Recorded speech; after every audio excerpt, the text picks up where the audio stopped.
Donc, comme première question, j'aimerais vous demander comment réagit votre réseau social, donc autant vos proches, votre famille que vos amis, suite au traumatisme. Est-ce que les gens se sont plutôt rapprochés de vous? Est-ce que vous avez eu difficulté de prendre contact avec les autres? Est-ce que vous avez eu du soutien? Euh, D'abord, attends, la question est assez large. Là. D'abord, nous, on n'a pas de parenté dans la région ici, OK. donc il y a de ce côté-là, c'était pas voyons, une solution. Par contre, nous, on se considère privilégiés au niveau du support par rapport au support dès le début à l'hôpital Sacré-Cœur même, où il y avait là une travailleuse sociale, une unité de travail social qui nous a très bien accueillis et bien dirigés vers les ressources internes de l'hôpital, vers la psychiatre pour Martine, vers la SAC pour obtenir l'aide en question. Et c'est toujours par son entremise à elle, à l'hôpital, qu'on a eu, voyons, ce sont ces services qui nous ont permis de régler les crises du début. Parce que Martine aussi, elle est passée 6 mois à l'hôpital, mais ensuite elle a été 6 mois au centre de réadaptation, l'hôpital juif de réadaptation, où là, elle a eu une mauvaise réaction et il a fallu la, la réinstitutionnaliser à l'hôpital en quelque sorte, sauf qu'au départ, euh, le, quand elle a eu la crise, ils ont voulu l'envoyer à l'aile psychiatrique de l'hôpital, alors que ce n'était pas du tout le cas. Encore une fois, c'est avec le travailleur social qui a fait en sorte que Martine puisse rencontrer la psychiatre qu'elle avait eue à l'origine. Donc, de ce côté-là, au début de la situation, c'est grâce au support qu'on a eu à l'hôpital. Et ensuite, au centre de réadaptation pour trouver une ressource. Ce sont les ressources du réseau, en quelque sorte, à ce moment-là, qui nous ont surtout aidés Parfait. à l'origine. Puis, au niveau de vous, de votre conjointe, quelles sont les difficultés rencontrées par les proches aidants suite à un traumatisme? Ben, évidemment, moi, nous, ça fait longtemps qu'on est ensemble, mon épouse et moi. Premièrement. Deuxièmement, j'avais la chance, entre guillemets, d'être récemment retraité. OK. Donc, la première année, évidemment, on était presque à tous les jours, soit à l'hôpital, soit au centre de réadaptation. Euh, et la difficulté que, évidemment, quand une personne, Martine, c'était un accident d'automobile, les, ça te remet toi-même en question parce qu'il y avait eu une séparation quelques mois auparavant. Elle avait 2 enfants, elle a 2 enfants. Et quand elle a eu son accident, là, puis le chirurgien a dit bon, c'est parce qu'elle a 2 enfants qu'on va faire tout notre possible pour essayer de la sauver parce qu'elle était vraiment extrêmement amochée. Donc, au début, il y a évidemment beaucoup de fatigue, beaucoup de culpabilité et de difficulté, évidemment, à comprendre la nature du problème. Mhm. La grande difficulté pour les proches de personnes traumatisées crâniennes, dans le cas de Martine, elle est modérée grave. En fait, elle est grave. C'est de comprendre de comprendre et d'accepter que mentalement, la personne, après 2 ans, là, il n'y a plus d'évolution du cerveau. Bon, la personne s'adapte un peu mieux ou, après plusieurs années, finit par s'adapter à sa situation. Mais au départ, ce n'est pas du tout le cas parce que la personne est en déni. Mhm. Les parents, les proches sont fatigués. Tu passes un an tous les jours à l'hôpital et puis enfin, tu as toutes les rencontres avec les intervenants et ainsi de suite. L'autre, il y a deux aspects, il y a deux situations typiques, si je peux m'exprimer ainsi. Le neurochirurgien nous avait dit, gardez-les surtout pas avec vous, compte tenu de ses antécédents aussi, donc de la problématique qu'elle avait. Puis une personne traumatisée crânienne, modérée ou grave, a des problèmes de cognitifs importants, évidemment, donc le jugement fait défaut, l'évaluation des conséquences de ces gestes font défaut. Il n'y a plus d'inhibition, alors c'est complètement ouvert, il n'y a plus de filtre, la personne réagit spontanément et radicalement. Donc, si la personne traumatisée demeure chez les parents, c'est invivable. OK. C'est invivable parce que ce sont des personnes extrêmement demandantes, extrêmement exigeantes, parce qu'elles veulent avoir, si elles veulent avoir un permis de conduire, elles veulent rester en logement, elles veulent sortir, elles veulent ci, elles veulent ça. Bon, c'est extrêmement demandant pour les couples. Alors, je pense que c'est une des raisons principales pour lesquelles la majorité des couples éclatent, genre 85-90%. Dans notre cas, encore une fois, le neurochirurgien nous l'avait dit. Donc, on a eu accès à une ressource au début. C'était une ressource, c'était une maison pour les personnes âgées, là, privée, à 8-9 personnes âgées. Évidemment, ce n'était pas adéquat parce qu'il s'occupait, il ne la traitait pas, en quelque sorte. Et ce n'est que, vois-tu, ça fait 11 ans que Martine a eu son accident. Ça va faire 2 ans bientôt qu'elle est en ressources intermédiaires privées spécialisées. Donc, nous n'avons plus, si tu veux, la responsabilité, moi je suis curateur, mais on n'a plus la responsabilité quotidienne de Martine. C'est la ressource qui est responsable. Alors, quand tu n'as pas de ressources et que ce sont le ou les parents qui en sont responsables, c'est extrêmement pénible et les parents vieillissent. La problématique s'accroît. Alors, évidemment, les couples se dissolvent. En général, de façon générale, très générale, dans la grande majorité des cas, c'est l'homme qui part, malheureusement. Avez-vous une idée pourquoi?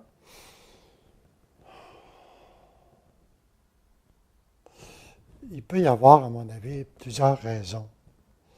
Il peut y avoir plusieurs raisons. C'est parce que c'est très difficile pour les parents, un ou les deux parents, de renoncer, en quelque sorte, à la responsabilité de l'enfant.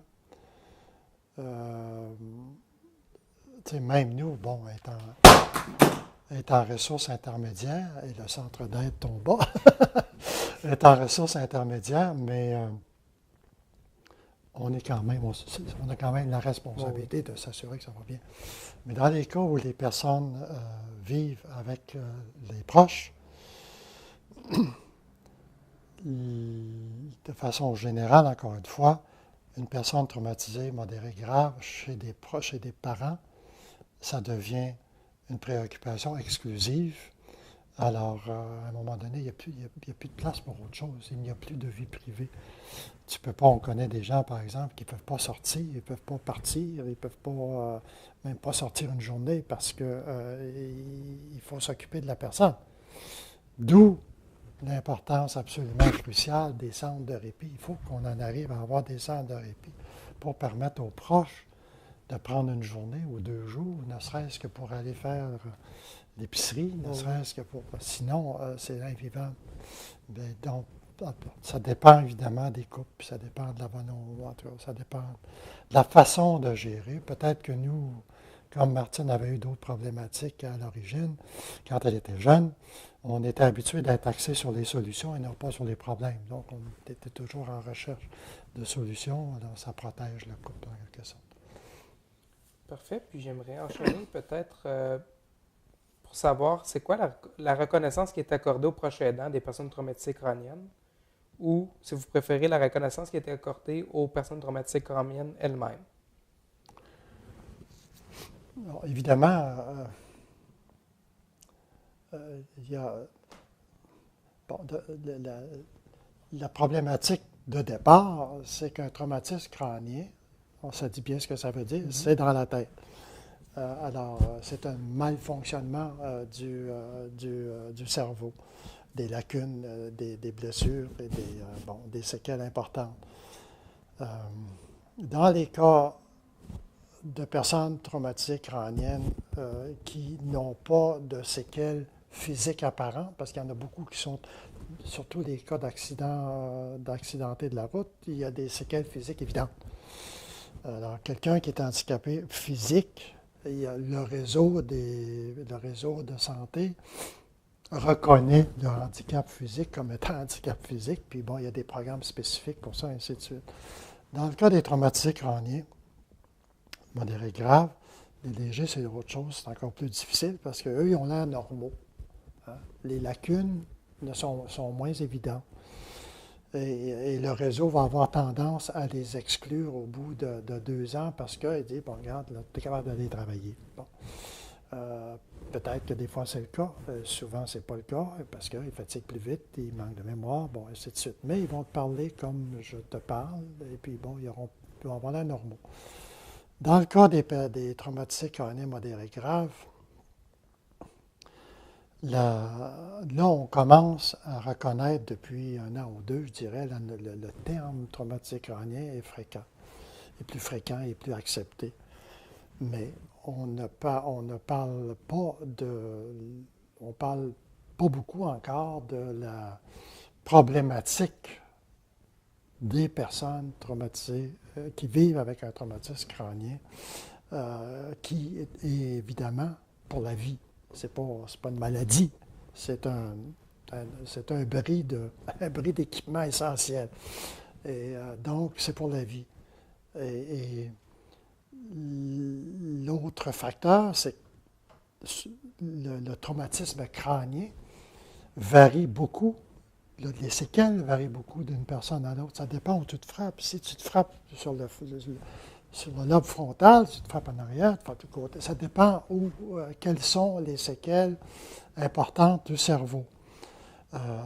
Et donc, si je pourrais m'exprimer ainsi, le diagnostic, si on veut, varie d'une personne à l'autre, peut varier d'une personne à l'autre, et ça dépend beaucoup des antécédents des personnes. Alors, le fait de ne plus avoir d'inhibition, le fait de ne plus être capable de juger, va s'exprimer de façon différente selon les individus. En général, il y a certains points communs, la perte de mémoire, le fait justement de ne pas avoir d'inhibition, bon, ainsi de suite. Mais de façon générale, les cas, la façon de traiter ou la façon d'aider la personne à s'intégrer un peu dans son milieu varie d'une personne à l'autre parce qu'il y en a pas une pareille. Ce qui fait que pour être reconnu aujourd'hui encore, ça te prend une maladie ou ça te prend quelque chose d'évident. Alzheimer, c'est normé, c'est classé, c'est bon, c'est en traitement. T'es Parkinson, c'est nommé, bon, ainsi de suite. Tu as une maladie mentale, c'est nommé, ça peut être nommé, il y a un psychiatre qui va dire, c'est ça, il va te mettre dans une boîte. Tu es traumatisé crânien, tu fais une crise suicidaire dans ta résidence pour personnes âgées, il arrive quoi? Hein? C'est pas la résidence. Alors, il arrive quoi? Si tu fais ta crise dans un centre de réadaptation, ils vont t'envoyer vraisemblablement dans un centre psychiatrique. Le centre, quand tu arrives là, ils vont dire, tu n'as pas d'affaires ici, tu n'as pas de maladie mentale. Alors, il faut que toi, le proche, que tu entreprennes des démarches pour dire, c'est sûr qu'il n'y a pas de maladie mentale, mais là, un traumatisme crânien. Puis donc, pour finir par la faire rentrer dans le réseau, dans le circuit mental, parce qu'il y a une crise suicidaire, puis il faut que... Bon, heureusement, dans le cas de Saint-Jérôme, par exemple, quand ce sont des crises suicidaires, bien, dans certains hôpitaux, il y a des cellules pour traiter les crises suicidaires, donc tu rentres par cette porte-là. Mais comment entres-tu dans cette porte-là? C'est grâce au Centre d'aide pour personnes traumatisées crâniennes et handicapées physiques des Laurentides. C'est le centre d'aide qui est au carrefour des ressources qui peuvent être accessibles aux personnes traumatisées crâniennes. Si on n'avait pas eu, nous, le centre d'aide, dans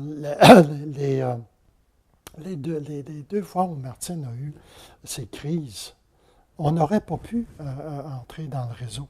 Parce que là, tu fais face au circuit de maladie mentale, mais tu ne peux pas faire face au circuit de maladie. C'est pas juste ça. Et c'est d'ailleurs à cause des... Parce qu'il y a des personnes traumatisées crâniennes modérées graves qui sont violents. Il y en a beaucoup. Encore une fois, il n'y a plus d'inhibition. Il y en a plusieurs qui sont... Il y en a beaucoup qui sont assez violents.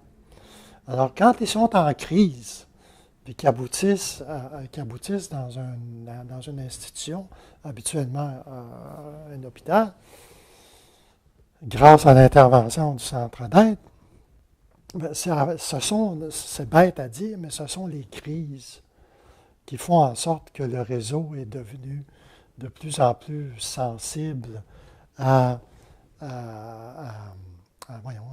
l'impact des traumatismes crâniens.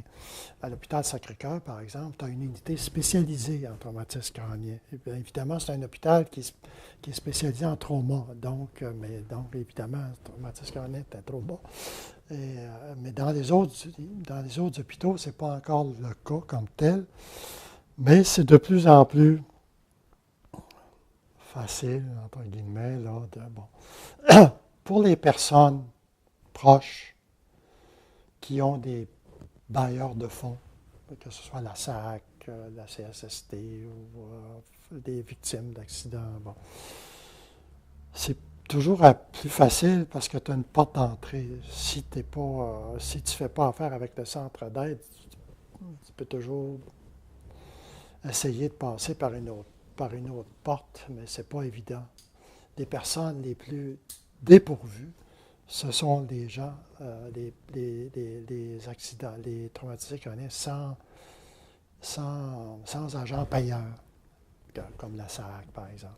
Si tu es sans agent payeur, tu n'as pas d'emploi, le proche, qui est souvent la femme, fait déjà plusieurs années qu'elle s'occupe de toi. Dans quelles conditions penses-tu que ces gens-là vivent? Ils vivent dans l'isolement absolu, avec le minimum de revenus. Mm-hmm. Alors, je pense que je me suis écarté de ta question. Non, ça répond. Oui, en tout cas, c'est le drame le plus dramatique. Ce sont les personnes sans agent payeur. Tu vois, dans les Laurentides seulement, là, il y a au moins 800 à 900 personnes traumatisées crâniennes qu'on estime. Ajoute à ça une moyenne de 2 proches par personne. Ça fait beaucoup de monde d'affectés. Oh oui. Et dans ce nombre-là, tu as une majorité de sans-agents payeurs. Tu as une majorité de personnes qui vivent en isolement, qui ont très peu de revenus. Ils ont des logements modestes dans des endroits éloignés. Alors, pour participer à des activités, à des centres comme le centre d'aide, c'est difficile d'avoir, ils n'ont pas d'auto, ou en tout cas, où ils ne peuvent pas voyager facilement, ou bon, ils n'ont pas de ressources pour payer, ainsi de suite. Parfait. Ça répond dans le fond à ma dernière question. Mais j'aimerais savoir, est-ce qu'il y a un sujet qu'on n'a pas abordé, que vous aimeriez peut-être qu'on aborde, ou une dernière chose que vous aviez à dire peut-être que... Je dirais peut-être, nous, comme je disais, ça fait 11 ans, ça fait assez longtemps qu'on est impliqué avec le centre d'aide, là, genre 8 ans, je pense, comme il faut. On a participé à beaucoup de groupes de proches. Et la participation à des groupes de proches nous a beaucoup aidés parce que, d'abord, ça te permet de voir que tout le monde a un peu la même problématique. Mais encore plus, ça te permet de verbaliser tes sentiments, tes colères, tes sentiments de culpabilité, ta façon d'agir avec la personne proche, parce qu'il y a encore une fois, je disais, il y en a qui sont violents. Alors, comment un proche gère-t-il une situation de violence, d'exigence extrême? Alors, les groupes de proches auxquels nous, on a participé étaient extrêmement ouverts. Il n'y a aucun tabou. On vit tous la même chose. Donc, ça, nous, on a trouvé ça, je pense que tous ceux qui ont participé à ces groupes de proches-là ont trouvé ça extrêmement utile. Et la difficulté que le centre a eue, c'est d'amener les proches à participer à ces rencontres-là. Encore une fois, il y a tellement de gens, ceux qui en auraient vraiment beaucoup besoin, sont déjà isolés et ont de la difficulté à voir, ou ça fait longtemps, il y en a qui ça fait longtemps, qui ont des proches traumatisés carnés et qui ont en quelque sorte accepté leur sort et qui ont accepté leur routine et qui ne voient pas vraiment comment s'en sortir. Je dirais que un autre élément important, c'est le support peu de temps après, au moment, peu après l'accident. Ça, c'est important d'avoir accès à des ressources, de s'informer, parce que tu vas en avoir besoin, parce qu'après ça, tu vas avoir des mois à être stressé, à être inquiet, à ne pas connaître les séquelles, parce que ça prend, enfin, les neurochirurgiens, les neuropsy disent que ça prend 2 ans avant de savoir si jusqu'où le cerveau va s'ajuster. Donc, je ne vais pas échapper, moi, je suis en train d'échapper à mon idée. Donc, c'est ça, en réalité, c'est parce qu'au début, la première année, tu es épuisé, tu es fatigué, bon, tu ne penses pas à aller dans des groupes de proches, ou tu ne penses pas à avoir ce genre de support-là. Mais je dirais que si tu peux le faire le plus tôt possible, sera le mieux, genre après 2 ans, en tout cas, parce que c'est ça qui te donne des outils. Et si tu peux y aller plus tôt, tu y vas plus tôt parce que ça va te donner des outils. Et ça va surtout te donner une zone de confort, en quelque sorte. Tu sais jusqu'où tu peux aller. Mais c'est surtout la difficulté de comprendre ou d'accepter que ton enfant, mentalement, ne s'améliorera pas. Tu sais, moi, je me souviens, j'ai essayé pendant 2-3 ans à essayer de faire passer du point A au point B, mais ça ne passe pas du point A au point B. Mais je ne l'acceptais pas. Alors, t'essayes. Donc, c'est la même chose. Pardon. Donc, mais c'est l'ignorance ou le non-savoir qui fait que ça rend la vie difficile aux proches. Et les groupes de proches sont une ressource importante. Puis évidemment, le centre d'aide, n'eût été du centre d'aide, on aurait été dans le pétrin, c'est bien évident, même en ayant des bailleurs de fonds, parce que les centres de réadaptation n'offrent pas des services à long terme. Là. Je veux dire, l'objectif, c'est qu'à partir du moment où la personne a atteint son seuil de réhabilitation mentale et physique, après ça, bon, en principe, il ne s'en occupe plus, sauf s'il y a une crise quelconque ou s'il y a un problème quelconque. Donc, si tu n'es pas outillé pour gérer la situation, c'est compliqué et épuisant. Oui. C'est ça. Bien, merci beaucoup. Ça fait plaisir.